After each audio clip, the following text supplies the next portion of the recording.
सभी को नमस्कार। एक लंबे समय से डिमांड थी बच्चों की कि सर एक वीडियो इस बात को लेकर बनाया जाए कि सही कंटेंट का चुनाव कैसे करें। हम इस परीक्षा के लिए सही सामग्री का चुनाव कैसे करें।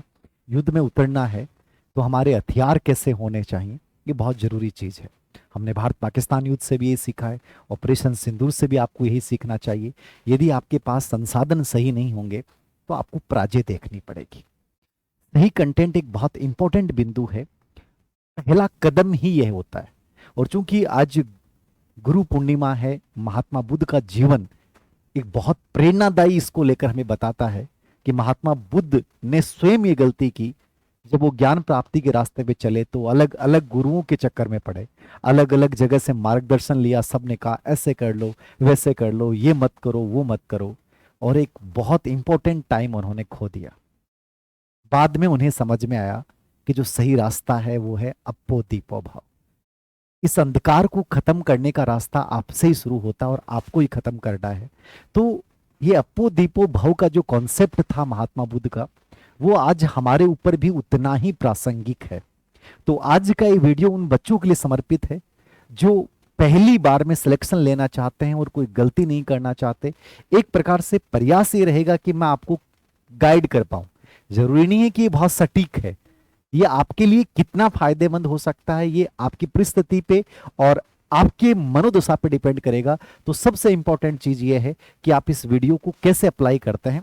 तो कोशिश कीजिएगा कि मैंने जो ये वीडियो बनाया है वो मेरा अनुभव प्लस पिछले 10 साल में हजारों विद्यार्थियों की जो सफलता की यात्रा का जो मैं सारथी बना किसी न किसी रूप में, वो एक अनुभव आप लोगों के साथ शेयर कर रहा हूं।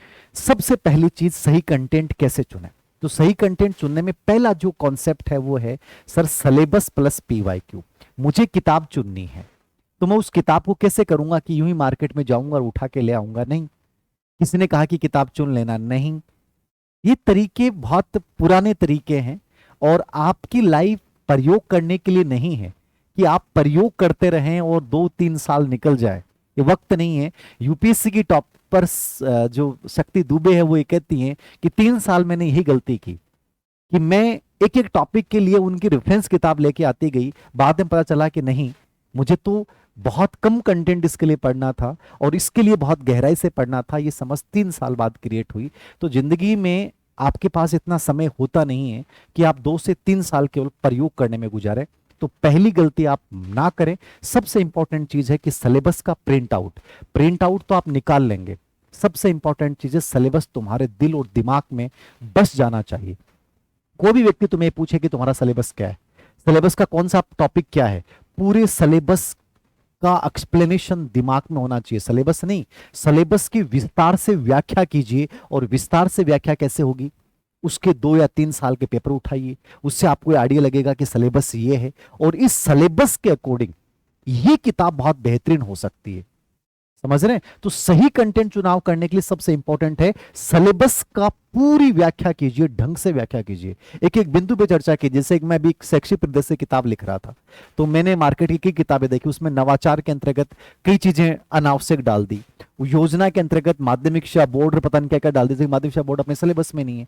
तो मेरा कहने का मतलब ये होता है कि कम से कम आपको तो ये पता होना चाहिए कि यार मेरे सिलेबस में है क्या और सिलेबस से रिलेवेंट चीजें मुझे कौन सी पढ़नी है और ये चीज मुझे पढ़नी नहीं है। हो सकता है कंटेंट राइटर ने, किताब वाले ने लिख दिया हो, उसका अपना एक दृष्टिकोण हो सकता है, लेकिन आप उसके दृष्टिकोण को अपने ऊपर क्यों थोपे? तो सबसे बेस्ट चीज जो आपको करनी है, सिलेबस और पीवाईक्यू के आधार पे पूरा एनालिसिस करें और उसके बाद वो किताब चुनें जो किताब सच में एक बहुत अच्छे राइटर के द्वारा लिखी गई है, जो किताब बहुत प्रामाणिक है और जो किताब कई वर्षों से बहुत अच्छा रिजल्ट दे रही है। ये 3 चीजें, क्योंकि आप एकदम नई किताब के ऊपर विश्वास नहीं कर सकते, किसी नए व्यक्ति पे विश्वास नहीं कर सकते। कहीं ना कहीं आपको यदि राजव्यवस्था पढ़नी है तो एम लक्ष्मीकांत पे जाना चाहिए। आप एम लक्ष्मीकांत को हटाई कोई भी किताब ले आते हैं, हो सकता है तुम्हारे ऊपर प्रयोग हो जाए, तो आप ऐसा नहीं कर सकते। तो सिलेबस और पीवाईक्यू के आधार पे आपको दूसरा जो काम करना है, पहला काम सिलेबस पीवाईक्यू का एनालिसिस करना है, दिमाग में पूरी इमेज बनानी है कि ये मेरा कंटेंट है, सिलेबस है और इसके अकॉर्डिंग जो है ये चीजें मुझे देखनी और ये ऐसी चीजें उस कंटेंट में होनी चाहिए। तो जैसे आप जाएंगे मार्केट में, उसके बाद आप दूसरे बिंदु पे आएंगे, मानक और सीमित पुस्तकें। सीमितता पे आपको ध्यान देना है। मानक का मतलब मैंने कहा कि आप चाहे एक किताब पढ़ें लेकिन वो किताब उस करिकुलम के अकॉर्डिंग, उस सिलेबस के अकॉर्डिंग बेहतरीन होनी चाहिए। आप 3 किताबें मत पढ़ो, आप 5 किताबें मत पढ़ो, लेकिन एक किताब लेके आओ, वो उस पूरे पाठ्यक्रम को कवर करती हो, टू द पॉइंट अप्रोच के बेस पर हो, और सच में वो किताब बहुत अच्छी हो, प्रमाणित किताब हो, वो किताब आप लेके आइए। जैसे मैंने कहा, राजव्यवस्था में लक्ष्मीकांत को अपन पढ़ लेते हैं, यूपीएससी की अपने को तैयारी करनी है तो अपन स्पेक्ट्रम पे चले जाते हैं, हिस्ट्री को पढ़ना है अपने को, ठीक है, एनसीईआरटी को जैसे अपन मान लेते हैं। तो ऐसे कोई भी पार्ट होता है उसके लिए अपन एक बहुत अच्छी किताब एक को चुना है, ठीक है। सीमितता वर्ड मैंने इसलिए यूज किया है कि आपको 2 से 3 किताबें के चक्कर में नहीं पढ़ना है। हाँ, यदि आप ये कर सकते हैं कि एक मानक किताब आपने ले ली और एक कोई भी कोचिंग के अच्छे नोट्स हो, या जिस कोचिंग से आप कोचिंग कर रहे हैं उसके नोट्स ले लिए, या कोई आपको लगता है कि शॉर्ट एंड स्वीट कोई गाइड है और ये किताब भी मैं लास्ट में रिवाइज कर लूंगा, तो मानक और सीमित जो है वो सोर्स आपके पास होने चाहिए। आपकी स्टडी रूम में वही चीजें होनी चाहिए जिनको आप आने वाले 2 से लेके 6 महीने, 8 महीने, 10 महीने में 3 से 4 बार रिवाइज कर सकते हैं, इसके अलावा नहीं करना।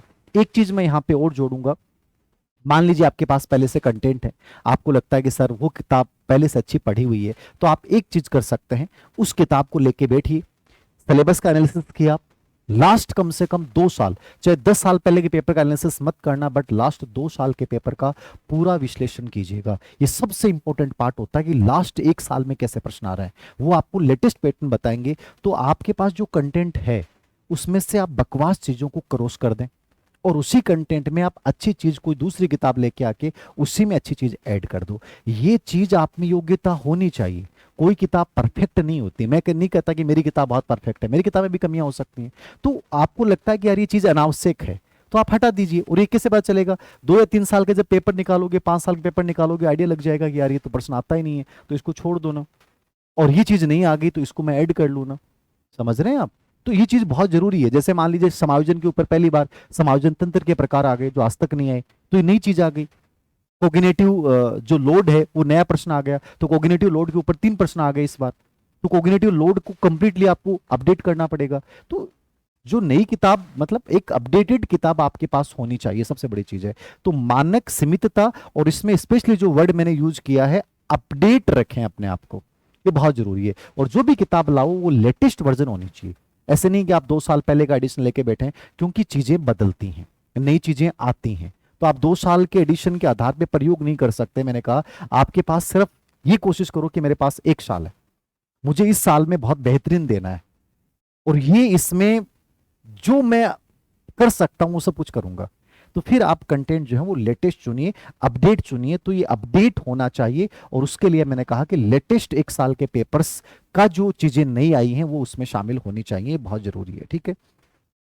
तीसरी चीज जो मैं आपको बता रहा हूं, जो आपको फॉलो करनी है, पेपर विश्लेषण। अब ये वर्ड मैं बहुत बार इस्तेमाल करता हूं, क्लास में, ऑफलाइन बैच में, पीजीबी कोर्स के बच्चों के साथ, हर जगह मैं बार बार ये शब्द इस्तेमाल करता हूं। पेपर एनालिसिस जरूर करें। पेपर एनालिसिस का मतलब क्या है कि मान लीजिए भी पेपर आया है, कल ही मान लीजिए कोई पेपर हुआ है, उस पेपर में क्या चीजें ऐसी हैं जिनको फोकस किया गया है, कौन सी चीजें हैं जो नए तरीके से पूछी गई हैं। जैसे आजकल प्रश्न आने लग गए कथन कारण, और आपने कथन कारण का अभ्यास नहीं किया तो आप मार्केट से बाहर हो। समझ गए? हमें पाकिस्तान की तरह युद्ध लड़ना ही नहीं है भाई, जो पुरानी मिसाइलों से, जंग लगी मिसाइलों से युद्ध लड़ेगा। हमें ब्रह्मोस का इस्तेमाल करना है, हमें S400 का इस्तेमाल करना है। आज यदि आप लेटेस्ट नहीं रहोगे, अपडेटेड नहीं रहोगे, आप अपनी प्रतिरोधक क्षमता ढंग से डेवलप नहीं करोगे, तो कोई भी आपको मार के चला जाएगा। तो पेपर विश्लेषण का मतलब समझ रहे हो, आज क्या चल रहा है, पूरा पेपर। और इसमें एक बहुत सटीक तरीका बताता हूं मैं आपको, क्योंकि पेपर में एनालिसिस बहुत करता हूं, पेपर में बहुत पढ़ता हूं। मान लीजिए 10 दिन पहले साइकोलॉजी का मैंने पेपर देखा, तो मैंने उसमें देखा कि उसमें एक प्रश्न में 4 ऑप्शन आए। ऑप्शन तो एक सही है, लेकिन जो 3 ऑप्शन आए ना, उन 3 ऑप्शन से रिलेवेंट कंटेंट आपके पास होना चाहिए। ये इसलिए मैं बोल रहा हूं आपको, क्योंकि आप 1 महीने बाद जब पेपर देखोगे ना, तो वैसा ही कोई प्रश्न आएगा, उसमें वो जो 3 ऑप्शन है ना, उनसे रिलेवेंट प्रश्न मिलेगा, और हर बार होता है। तो एक पेपर के 4 ऑप्शन हैं, तो वो 4 ऑप्शन जो हैं उनसे रिलेवेंट पूरा कंटेंट होना चाहिए, जबकि आंसर तो एक का ही है, लेकिन 2 क्या है, 3 क्या है, 4 क्या है, ये भी आपको पता होना बहुत जरूरी है। ये होता है पेपर एनालिसिस। ये जरूर करें, इससे आपको पता लगेगा कि सही कंटेंट है क्या, मेरे पास जो चीजें हैं वो सही हैं क्या, और नहीं है तो मुझे उसमें क्या चीजें शामिल करनी है। तो पेपर एनालिसिस आपका हमेशा होना चाहिए, ये बहुत जरूरी एबिलिटी है, याद रखना। चौथी चीज, सर हम कौन से तरीकों से पढ़ाई कर रहे हैं, तो क्या उससे एक सही कंटेंट तैयार हो सकता है। सर मैं ऑनलाइन पढ़ रहा हूं, क्या ये सही है। नहीं सर मैं ऑफलाइन पढ़ रहा हूं, क्या ये सही है। क्या सर मुझे सिर्फ बुक्स पढ़नी चाहिए। ये सब के अपने अपने तरीके हैं, सेल्फ स्टडी करनी चाहिए क्या नहीं करनी चाहिए। महात्मा बुद्ध ने एक चीज बोली थी, जिंदगी में हमेशा बैलेंस स्थापित करो। जब आपके पास चार पांच चीजें हों तो कोई चीज का पॉजिटिव इफेक्ट भी होता है, कोई चीज का नेगेटिव इफेक्ट भी होता है।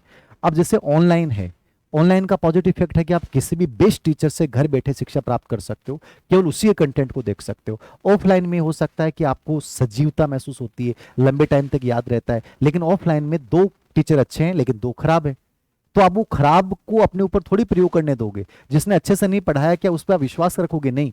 तो वो दो पार्ट वाला आप ऑनलाइन ले सकते हैं, दो आपने अच्छे से ऑफलाइन पढ़ लिए, ठीक है। आपको कोई पार्ट लगा कि कोचिंग का जो नोट्स है वो इनफ नहीं है, नोट्स अच्छा नहीं लिखा है, ठीक है, तो उस नोट्स में आपने क्या किया, कोई अच्छी बुक्स ले ली। मैं जो आपको कहना चाह रहा हूं, क्या कहना चाह रहा हूं, जैसे मान लीजिए अभी मैं एक सेक्सी परिदृश्य किताब तैयार कर रहा हूं, वहां पीएम श्री विद्या योजना बहुत इंपॉर्टेंट है। सेक्सी परिदृश्य किताबों में उसके बारे में दो तीन बातें लिख रखी हैं, जबकि अभी एक प्रश्न आया था सेंटर की भर्ती में, वो बहुत गजब का प्रश्न आ गया। तो आपको ये समझना पड़ेगा कि यार कोई चीज मेरे पास सही नहीं है तो मैं उस दूसरी जगह से चीज ले लूंगा, एक चीज यहां से ले लूंगा, एक चीज यहां से ले लूंगा। तो मध्यम मार्ग अपनाइए, आपका कंटेंट बहुत बेहतरीन होना चाहिए। जहां आपको ऑनलाइन से अच्छी चीज लिख रही है ऑनलाइन से ले लीजिए, जहां ऑफलाइन से अच्छी चीज मिल रही है ऑफलाइन से ले लीजिए, जहां आपको लगती है इस बुक्स में कंटेंट अच्छा है उसको मिलाकर एक बहुत अच्छी चीज आप अपने तैयार कर सकते हो। समझ रहे हैं। साइकोलॉजी में एक उपागम आता है वर्क इथिक, वो ये कहता है मुझे तो परीक्षा में अधिकतम अंक प्राप्त करने हैं, तो जहां मुझे रटने की जरूरत पड़े रट लूंगा, जहां समझने की जरूरत पड़े समझ लूंगा, मुझे बस फायदा होना चाहिए, मेरी पर्सनल ग्रोथ होनी चाहिए, मेरा तो सिलेक्शन होना चाहिए, फिर मैं वो हर चीज फॉलो करने को तैयार हूं। तो आपको यहाँ पे मध्यम मार्ग अपनाना है, जिस चीज से फायदा होगा वो फॉलो करनी है, जिससे फायदा नहीं होगा वो छोड़ देनी है। तो ये चौथा जो है वो तरीका आप अपना सकते हैं। पांचवा तरीका जो मैं आपको बता रहा हूं एक सही कंटेंट के लिए, सर नोट्स, संक्षिप्त नोट्स, शॉर्ट नोट्स जो हैं वो कैसे बनाएं या बनाने चाहिए, जरूरी है क्या। देखो दो चीजें हैं, मैंने नहीं बनाए लेकिन मैं हमेशा किताब में ही बना लेता था, किताब में चीजों को क्रॉस कर देता था, किताब में ऊपर चीजें लिख लेता था, मेरे दिमाग में होता था ये चीज बहुत इंपॉर्टेंट है, ये नहीं है, अपने को ये छोड़ देनी है, पढ़ लेनी है। यदि आप ये कर सकते हो तो शॉर्ट नोट्स जरूर बनाने चाहिए।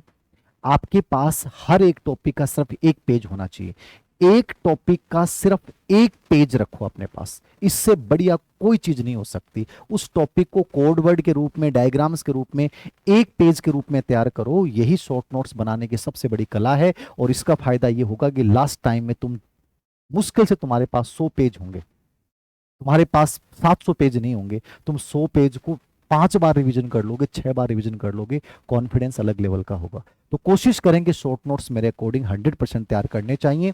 यदि आपके पास वक्त है, तैयार करने का तरीका मैंने आज टेलीग्राम चैनल जो धीर सिंह धावे ऑफिशियल है उसमें भी आपको बताए थे किस प्रकार से शॉर्ट नोट्स आपको तैयार करने चाहिए। इसमें सिर्फ इंपॉर्टेंट चीजें होती हैं, कचरा नहीं होता और कोई कॉपी पेस्ट नहीं होता है, अपनी भाषा में तैयार किया जाता है।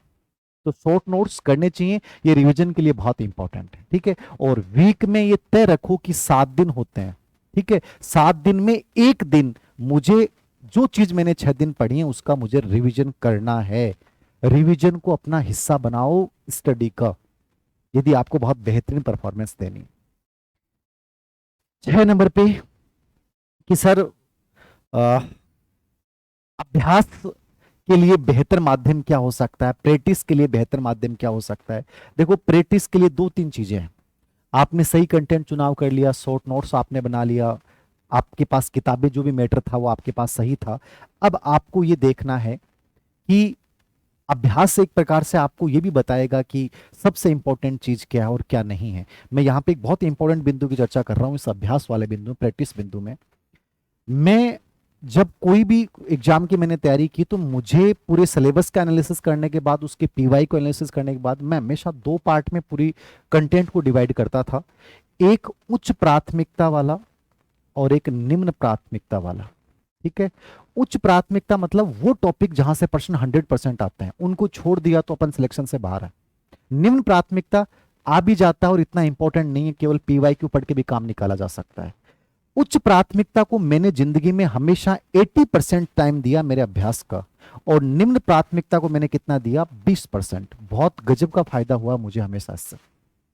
मुझे पता है कि अधिगम में कंस्ट्रक्टिव अप्रोच मोस्ट इंपॉर्टेंट है, तो मुझे इसको शानदार तरीके से पढ़ना है, बाकी चाहे पूरे अधिगम को पढ़ूं नहीं पढ़ूं।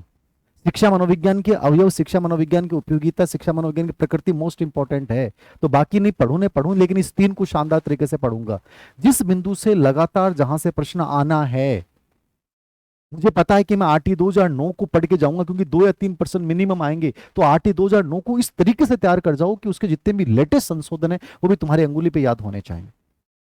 ये पढ़ने का एक तरीका है। हाई प्रायोरिटीज वाले टॉपिक्स आपको पता होना चाहिए, जिसको आपको 80% टाइम देना है, और वो लो प्रायोरिटीज वाले टॉपिक कौन से, जिसमें 200 पेज पढ़ने के बाद भी हो सकता है 2% नहीं आए, तो मुझे उसको केवल 20% टाइम देना है। हो सकता है मैं केवल उसके 1 वर्ड तैयार करके चला जाऊं, मैं केवल उसके PYQ पढ़ के चला जाऊं। कई बार बच्चे मुझसे कहते हैं, गुरुजी एक टॉपिक में उलझ गया, 3 दिन हो गए पढ़ा नहीं जा रहा, दिमाग खराब हो रहा है, छोड़िए उसको। कोशिश कीजिए कि उसके केवल PYQ निकाल लो। आपने 3 दिन अपना बेसकीमती टाइम खराब कर दिया, मूड ऑफ हो रहा है, याद नहीं हो रहा, छोड़ दीजिए, बंद कर दीजिए।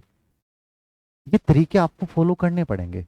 तो कहीं ना कहीं पूरे सिलेबस में आपको उच्च प्राथमिकता और निम्न प्राथमिकता तय करनी पड़ेगी, और 80% आपको यहां देना है और 20% आपको निम्न प्राथमिकता में देना है। ये सबसे जरूरी है। तो प्राथमिकता तय कीजिए सिलेबस के आधार पे, PYQ के आधार पे, कि ये चीज बहुत इंपॉर्टेंट और ये इंपॉर्टेंट नहीं है, इस चीज को मुझे छोड़ना है। जब तक ये छोड़ने वाला कॉन्सेप्ट समझ में नहीं आएगा तब तक बहुत अच्छा नहीं करोगे। अंतिम चीज 7 नंबर, अपने आप को जांचिए। अपने आप को कैसे जांचिए, सब अपने आप को कैसे जांचे, चेक कैसे करें अपने आप को। अपने आप को जांचने का तरीका है कि आपका आज का जो पेपर है वो आपको पता होना चाहिए। जैसे मान लीजिए मैं करंट पढ़ रहा हूं, और मैं करंट पढ़ रहा हूं, उसमें क्रिकेट की प्रतियोगिता को याद कर रहा हूं, जबकि आज प्रश्न क्या आ रहे हैं, जो नॉर्मल एथलेटिक्स की प्रतियोगिताएं होती हैं उन पे अधिकतर प्रश्न आ रहे हैं। अभी तुम एथलेटिक्स को नहीं पढ़ रहे हो तो तुम बेवकूफ इंसान हो। अभी डिफेंस वाला कितना इंपॉर्टेंट मुद्दा हुआ है, ऑपरेशन सिंदूर कितना इंपॉर्टेंट है, हथियारों से रिलेवेंट कितनी इंपॉर्टेंट चीजें हैं, वो सब एग्जाम में आ सकती हैं। तो आपके दिमाग में रखना कि यार करंट में पढ़ रहा हूं तो डिफेंस सिस्टम से रिलेवेंट जितनी भी इंफॉर्मेशन मुझे लेके जानी है, युद्ध अभ्यास से रिलेवेंट जितनी इंफॉर्मेशन मुझे लेके जानी है। पुरस्कार पे प्रश्न आते हैं, केंद्रीय साहित्य अकादमी के पुरस्कार आते हैं, व्यास सम्मान आता है, पद्मश्री पुरस्कार है, ये चीज बड़ी इंपॉर्टेंट है, इनमें प्रश्न आता है। वन स्थिति की रिपोर्ट अभी जारी हुई है, मोस्ट इंपॉर्टेंट है। समझ रहे हो मैं जो आपको कहना चाह रहा हूं। अभी उपराष्ट्रपति राजस्थान में आए, इनसे रिलेवेंट चीजें, तो मतलब आपके दिमाग में होना चाहिए कि यार मैं क्या लेटेस्ट चीजों के अकॉर्डिंग तैयार हूं। और हो सकता है इसके लिए आप अच्छे मॉक टेस्ट का अभ्यास करें। और कोई कोचिंग बड़ा नहीं होता, याद रखो, जो टीचर जो कंटेंट बना रहा है वो कौन है। अब मेरे टेस्ट जैसे मैं खुद बनाता हूं, तो मान लीजिए जो टीचर खुद मेहनत कर रहा है, अपने क्वेश्चंस तैयार कर रहा है, इसका मतलब वो आपके साथ जज करेगा। तो ऐसी जगह आप अपने आप को मॉक टेस्ट दें और उसका बार बार अभ्यास करें। और जो उससे कमजोरियों का पता चलता है कि सर ये टॉपिक तो मेरा तैयारी नहीं था, इसमें मेरे मॉक टेस्ट में 20 में से 10 नंबर ही आए, तो 10 नंबर आए तो उसको विफलता का प्रतीक मत मानिए। आप ये देखिए कि अपने कंटेंट में इंप्रूवमेंट करना है, वो चीजें रिलेवेंट जोड़नी है, बकवास चीजें हटानी है, और अगली बार फिर मॉक टेस्ट देना है। तो मॉक टेस्ट जरूर दीजिए, अभ्यास के लिए कमजोरियों का पता लगाइए और उनको दूर करने के लिए जी जान लगा दीजिए। तो जांच जरूर करें, चेक जरूर करें कि फिलहाल आज यदि पेपर होता है तो उसके अकॉर्डिंग क्या मैं तैयार हूं। आप 2 साल पुराने पैटर्न के अकॉर्डिंग करंट तैयार कर रहे हैं तो मूर्ख बच्चे हो। मैं कई बार बच्चों से मिलता हूं, कल एक लड़का मेरे पास आया, वो एक मैगजीन लेके आया करंट की, बोले सर इसमें से मैंने पूरी रट डाली, फिर भी मेरे प्रश्न सही नहीं हो रहे। मैंने कहा क्या क्या पढ़ा, तो मैंने देखा कि उसने हर चीज को गोला काला कर रखा, लाल पीला कर रखा। अरे मूर्ख भाई, ये चीज आती नहीं है, अगले ने तो डाल दिया। इसमें से ये चीज जो सबसे इंपॉर्टेंट जिसकी तुम्हें विशेष टाइम पढ़नी थी उसको नहीं पढ़ रखा। तो जो मैं कहना चाह रहा हूं, आपको ये आइडिया लगना चाहिए कि यार ये चीज बहुत इंपॉर्टेंट है, इसको मुझे पूरा फोकस करना है। तो लेटेस्ट चीजें क्या है वो आपके दिमाग में होनी चाहिए। और सबसे इंपॉर्टेंट बात बता दूं क्या नहीं करना, ये जो फ्री PDF है टेलीग्राम चैनल पे, फ्री ये ले लो, वो ले लो, ये मसाला ले लो, वो ले लो, पता नहीं इतनी गाइडेंस है आज के टाइम में है, इतने ज्यादा मार्गदर्शक हो गए हैं कि पढ़ने वालों की संख्या मुझे लग रही है कम होती जा रही है। और मार्गदर्शक और टेलीग्राम के चैनल, यूट्यूब चैनल दुनिया भर के हो गए, और हर व्यक्ति अपने अकॉर्डिंग व्याख्या कर रहा है। अब तुम इतनी सारी लोगों की बातें सुनोगे, जैसे अपन सब्जी बाजार में जाते हैं, कहता है ले टमाटर मेरे पास है, अरे नहीं नहीं आलू मेरे पास है, अरे भाई 5 रुपए किलो दे दूंगा, अगले अरे नहीं मैं 4 रुपए दे दूंगा। तो भाई आपको इन चीजों से बचना पड़ेगा। आपके पास जो कंटेंट है उस पर विश्वास रखिए। इस मार्केट की, मंडी की चीजों के बीच घुसना मत। आपके पास टाइम हो और फिर आपको मोल भाव करना है तो फिर मंडी में जाइए, अन्यथा तो आपको भी जो आपके पास कंटेंट है उसी पे विश्वास रखिए, पुराने पेपर निकालिए और बाकी चीज़ों से अपने आप को बंद कर लीजिए भाई। सोशल मीडिया में जितना ज़्यादा उलझोगे, जितने ये फ्री पीडीएफ के चक्कर में उलझोगे, फ्री टेलीग्राम चैनल आज वो इतने नोट्स बना के भेज रहा है, दुनिया भर के नोट्स भरे पड़े हैं, ई कंटेंट भरा पड़ा है, कितना ही ले लो आप, और लोगों के पास टाइम खूब है। तो आपको कम से कम इन चीज़ों से बचना है। अपने साथ यदि जस्टिस करना है तो सीमित चीज़ों के साथ और सही कंटेंट के साथ आगे बढ़ना है। ये 6 से 7 बातें मैंने बताई हैं सही कंटेंट का चुनाव करने के लिए। कोशिश करें, इनको फॉलो करें, और निश्चित रूप से यदि आप इसको फॉलो करते हैं तो अच्छे परिवर्तन आपको देखने को मिलेंगे। Thank you very much.